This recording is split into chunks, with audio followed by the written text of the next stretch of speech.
Okay, ഇനി and function. And function എന്ന് പറഞ്ഞാല് രണ്ട് ലോജിക്കൽ ഫങ്ഷൻസ് ശരിയാണോ അല്ലേന്ന് നോക്കുക. ഇപ്പൊ ഉദാഹരണത്തിന് ഇതിന്റെ അകത്ത് തുടങ്ങുന്ന വൈയും ഇതിന്റെ അകത്ത് തുടങ്ങുന്ന വിയും ആണോ എന്നാണ് ഞാൻ ഇവിടെ ചെക്ക് ചെയ്തത്. ആൻഡ് ലെഫ്റ്റ് നമ്മൾ ഓൾറെഡി പഠിച്ചല്ലോ. ലെഫ്റ്റ് നമ്മൾ ഇവിടെ പഠിച്ചു. അപ്പോ ഈ ഇതിൽ പഠിച്ചു. ഇനി നമ്മൾ എന്ത് ചെയ്യാണ്, ഈ ഷീറ്റിൽ ഞാൻ നോക്കി എന്താണ് ആൻഡ് ലെഫ്റ്റ് A4 എന്നുവെച്ചാൽ ഒരു 1 character Y, left B4 1 character വിയും. അതായത് ഇതിന്റെ അകത്തിലെ ഫസ്റ്റ് ക്യാരക്ടർ വൈയും ഇതിന്റെ അകത്തിലെ ഫസ്റ്റ് ക്യാരക്ടർ വിയും ആണോ എന്നാണ് ഞാൻ ചോദിക്കുന്നത്. അപ്പൊ ഇത് ട്രൂ, കറക്റ്റ് ആണ്. എങ്ങനെ മനസ്സിലായത്? ആൻഡ് എന്നുള്ള ഫംഗ്ഷൻ ഉപയോഗിച്ചിട്ടാണ് ഞാൻ ചെയ്തിട്ടുള്ളത്. അപ്പൊ രണ്ട് ലോജിക്കൽ ഫംഗ്ഷൻ ശരിയാണോ അല്ലേ എന്നാണ് ചെക്ക് ചെയ്യുന്നത്. ഇവിടെ നോക്കി, കറക്റ്റ് അല്ല. ഇവിടെ ഫസ്റ്റ് ക്യാരക്ടർ വൈ അല്ല, ഫസ്റ്റ് ക്യാരക്ടർ വിയും അല്ല. അപ്പൊ അതുകൊണ്ട് ഇത് ഫാൾസ് എന്ന് വന്നു. അപ്പൊ രണ്ട് ലോജിക്കൽ ഫങ്ഷൻസ് കറക്റ്റ് ആണോ അല്ലേ എന്ന് ചെക്ക് ചെയ്യാൻ വേണ്ടിയിട്ടാണ് നമ്മൾ ഇത് ചെയ്തിട്ടുള്ളത്. അപ്പൊ ഇതും നിങ്ങൾ ജസ്റ്റ് ഇത് നിങ്ങൾക്കുള്ള ഒരു പ്രാക്ടീസ് ആണ്. ഓക്കെ, പിന്നെ അപ്പൊ നിങ്ങൾ ഇതിൽ പ്രാക്ടീസ് ഷീറ്റ് നിങ്ങളുടെ ഇതിന്റെ അകത്ത് വരും. ഇത് കറക്റ്റ് ആക്കിയിട്ട് നിങ്ങൾ എല്ലാവരും എന്ത് ചെയ്യണം, എനിക്ക് പേഴ്സണൽ ആയിട്ട് അയച്ചു തരണം. ഓക്കെ. അതുപോലെ ഓർ എന്നുള്ളത് ആൻഡിന്റെ ജസ്റ്റ് എന്താണ്, ആൻഡ് എന്ന് പറയുമ്പോൾ രണ്ടും കറക്റ്റ് ആയിരിക്കണം. ഓർ എന്നുള്ള പറഞ്ഞാൽ ഏതെങ്കിലും ഒന്ന് കറക്റ്റ് ആയാൽ മതി. ഓക്കെ. വാല്യൂ എന്നുള്ളത് ഇതിന്റെ നമ്മൾ ചിലപ്പോൾ ടെക്സ്റ്റ് ഉണ്ടാവും. അപ്പൊ ഇതൊക്കെ ഉണ്ടാവും, ഇതൊക്കെ ടെക്സ്റ്റ് ആണ്. ഈ ടെക്സ്റ്റിന് നമുക്ക് എന്ത് ചെയ്യാൻ പറ്റും, വാല്യൂ ആക്കാൻ പറ്റും. ഇത് 12.75 ഇപ്പൊ ഇത് കൺവേർട്ട് ടു നമ്പർ എന്ന് കൊടുക്കുന്നതിന് പകരം നമുക്ക് വാല്യൂ ആക്കാൻ പറ്റും. കാരണം എല്ലാം നമുക്ക് കൺവേർട്ട് ടു നമ്പർ ചെയ്യാൻ കഴിയില്ല. അപ്പൊ നമ്മൾ ഉപയോഗിക്കുന്നത് വാല്യൂ എന്നുള്ള ഫംഗ്ഷൻ ഉപയോഗിക്കും. ആൻഡ് നമ്മൾ ഓൾറെഡി കഴിഞ്ഞതാണ്. ഓക്കെ. പിന്നെ ഓർ എന്നുള്ളത് ആൻഡിന്റെ പോലെ തന്നെ മറ്റൊരു സംഗതിയാണ്. ഓക്കെ.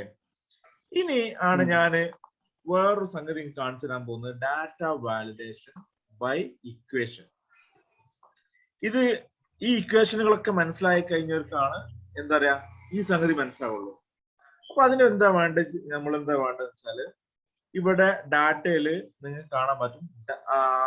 അതിന്റെ മുമ്പ് ഈ ഇക്വേഷൻ ഒക്കെ മനസ്സിലായോ എന്നുള്ളത് നിങ്ങളോട് കൺഫേം ഉണ്ട്. ഓക്കെ. ഫസ്റ്റ് ഓഫ് ഓൾ എങ്ങനെയുണ്ട്, ഈ ഇക്വേഷൻ ഒക്കെ സിമ്പിൾ ആണ്, സിമ്പിൾ ഇക്വേഷൻസ് ആണ്. എങ്ങനെയാണ് നിങ്ങൾക്ക് ഇക്വേഷൻസ് ഒക്കെ മനസ്സിലായോ? ഷനാസ്ക ഓക്കെ, ഷനാസ്ക ഓക്കെ ആണോ? ഓക്കെ.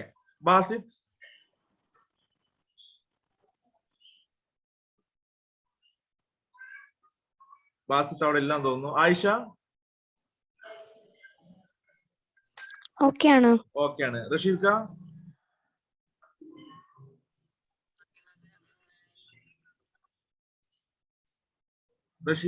അവിടെ എന്തോ പ്രശ്നം. ഓക്കെ. അപ്പൊ നമ്മള് ഈ ഇത്ര ഇക്വേഷൻസ് നമ്മൾ നന്നായിട്ട് അറിഞ്ഞിരിക്കണം. എങ്കിലാണ് ഞാൻ ഇനി പറയാൻ പോകുന്ന ഡാറ്റ വാലിഡേഷൻ ബൈ ഇക്വേഷൻ നിങ്ങൾക്ക് മനസ്സിലാവുള്ളൂ. Data validation by all other types നമ്മൾ കഴിഞ്ഞതാണ്. ഡാറ്റ വാലിഡേഷൻ ലിസ്റ്റ് കഴിഞ്ഞതാണ്. കണ്ടോ ഇവിടെ, പിന്നെ any value, decimal, list, date, time, text length, ഇതൊക്കെ നമ്മൾ കഴിഞ്ഞതാണ്. ഇനി നമ്മൾ കഴിയാൻ പോകുന്നത്, നമുക്ക് ബാക്കിയുള്ളത് കസ്റ്റം. ഇത് മാത്രം നമുക്ക് ഇനി ബാക്കിയുള്ളത്. ഇപ്പൊ കണ്ടോ, ഞാനൊരു നെസ്റ്റഡ് ഫോർമുലയാണ് ഇവിടെ കൊടുത്തിട്ടുള്ളത്. ഈ ഒരു ഫോർമുല ഞാന് പിന്നെ നിങ്ങളെ ഇവിടെ എഴുതി കാണിച്ചു തരാം. ഈ ഒരു ഫോർമുല കുറച്ച് വലിയൊരു ഫോർമുലയാണ്. എന്തിന് ഞാൻ ഇത് ഉപയോഗിച്ചത്, ഇതിന്റെ ഫസ്റ്റ് ക്യാരക്ടർ എഫ് ആയിരിക്കണം, എഫ് അല്ല, അല്ലെങ്കിൽ ക്യാരക്ടർ ആയിരിക്കണം. ഓക്കെ. 4 നമ്പർ മാത്രമേ ഉണ്ടാവാൻ പാടുള്ളൂ. അതിനുശേഷം അത് ടോട്ടൽ ക്യാരക്ടേഴ്സ് 5 ആയിരിക്കണം. നമുക്ക് ഇൻവോയ്സ് നമ്പർ വരുമ്പോ, ഒരു ഇൻവോയ്സ് നമ്പർ, പിന്നെ കമ്പനിയുടെ ഇൻവോയ്സ് നമ്പർ എങ്ങനെയാണ്, അതിന് സ്പെഷ്യൽ ഫോർമാറ്റ് ഉണ്ടാവും.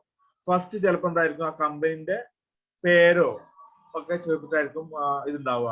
അല്ലെങ്കിൽ എന്തായിരിക്കണം, ഫെബ്രുവരി, മാർച്ച്, ഏപ്രിൽ അങ്ങനെ ആയിരിക്കാം, പലതും.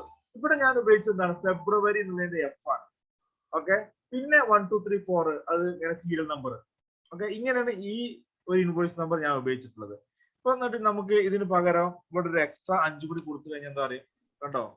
1 text only in starting, last 4 should be numbers. ഇതാണ് നമുക്ക് മെസ്സേജ് വരിക. അപ്പൊ നമുക്ക് ഫെബ്രുവരിക്ക് എനിക്ക് എന്ത് ചെയ്യാം, മാർച്ചും ചെയ്യാം, നോ ഇഷ്യൂ. അപ്പൊ ഇത് ആക്സെപ്റ്റ് ചെയ്യുന്നുണ്ട്. മാർച്ചിന് എം കൊടുക്കാം, ഓക്കെ. ജനുവരിക്ക് ജെ കൊടുക്കാം, ഇതൊന്നും പ്രശ്നമില്ല. ഈ 4 ക്യാരക്ടേഴ്സ് മാത്രമേ സ്വീകരിക്കുള്ളൂ. പിന്നെ ഞാൻ ജെ എന്ന് കൊടുക്കുകയാണെങ്കിൽ ആക്സെപ്റ്റബിൾ അല്ല. കണ്ടോ? 1 text only in starting, last 4 should be characters, should be numbers. ഇതാണ് നമുക്ക് തരുന്ന മെസ്സേജ്. അതെങ്ങനെ കിട്ടിയത്? ഇവിടെ ഡാറ്റ വാലിഡേഷനിൽ പോയിട്ട് നമ്മൾ ഈ ഇക്വേഷൻ കണ്ടോ, ഈ ഇക്വേഷൻ അവിടെ നമ്മൾ എഴുതി ചേർത്തു. ഈ ഇക്വേഷൻ ഓരോന്നും നിങ്ങൾക്ക് ഞാൻ ഇപ്പൊ പഠിപ്പിച്ചു ചെറുതായിട്ട്. ഈസ് നമ്പർ പഠിപ്പിച്ചു, നോട്ട് പഠിപ്പിച്ചു, ആൻഡ് പഠിപ്പിച്ചു, ലെങ്ത് പഠിപ്പിച്ചു, ഈസ് നമ്പർ പഠിപ്പിച്ചു. ഇതൊക്കെ ഞാൻ എന്തിനാ പഠിപ്പിച്ചെന്ന് വെച്ചാൽ ഈ ഒരു സംഗതിയിലേക്ക് നിങ്ങൾ കൊണ്ടുവരാനാണ്. എന്നിട്ട് ഇൻപുട്ട് മെസ്സേജ്, ഇവിടെ എന്തെങ്കിലും നിങ്ങൾക്ക് ഇൻപുട്ട് മെസ്സേജ് വേണമെന്നുണ്ടെങ്കിൽ നിങ്ങൾക്ക് അത് കൊടുക്കാം. ഇൻപുട്ട് മെസ്സേജ് എന്ന് പറഞ്ഞാൽ ഞാൻ ഉദാഹരണം ഞാൻ ഇവിടെ ഇൻപുട്ട് മെസ്സേജ് കൊടുക്കുകയാണ്.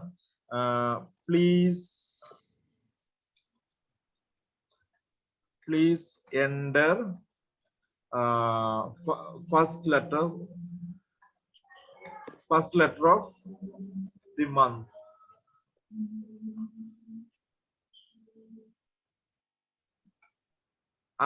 Then four numbers, okay. ഇവിടെ ഞാൻ അങ്ങനെ ഇൻപുട്ട് മെസ്സേജ് കൊടുത്തു കഴിഞ്ഞാൽ കാരണം ഓൾറെഡി ആ ഇൻപുട്ട് മെസ്സേജ് അവിടെ വരുന്നത് കാണാൻ പറ്റും. അവിടെ ഇങ്ങനെ ജസ്റ്റ് നമ്മൾ ക്ലിക്ക് ചെയ്താൽ മതി, ആ ഇൻപുട്ട് മെസ്സേജ് അവിടെ ഇങ്ങനെ വരും. ഇനി എറർ മെസ്സേജ് എങ്ങനെ വരുന്നത്? എറർ അലേർട്ട് ഇവിടെ കണ്ടോ, ഞാൻ ഇവിടെ എറർ അലേർട്ട് ഇവിടെ കൊടുത്തിട്ടുണ്ട്. 1 text only in starting, last 4 should be characters. ഇതൊക്കെ നിങ്ങൾക്ക് കാണാൻ പറ്റുന്നുണ്ടല്ലോ അല്ലേ? കാണുന്നില്ലേ? ഞാൻ ഈ ഷെയർ ചെയ്തപ്പം എക്സൽ മൊത്തം ഷെയർ ആയിട്ടുണ്ടാവും കരുതുന്നു. കാണുന്നുണ്ടോ?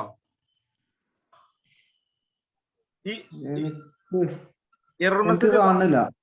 ഓക്കെ, എന്നാ അങ്ങനെ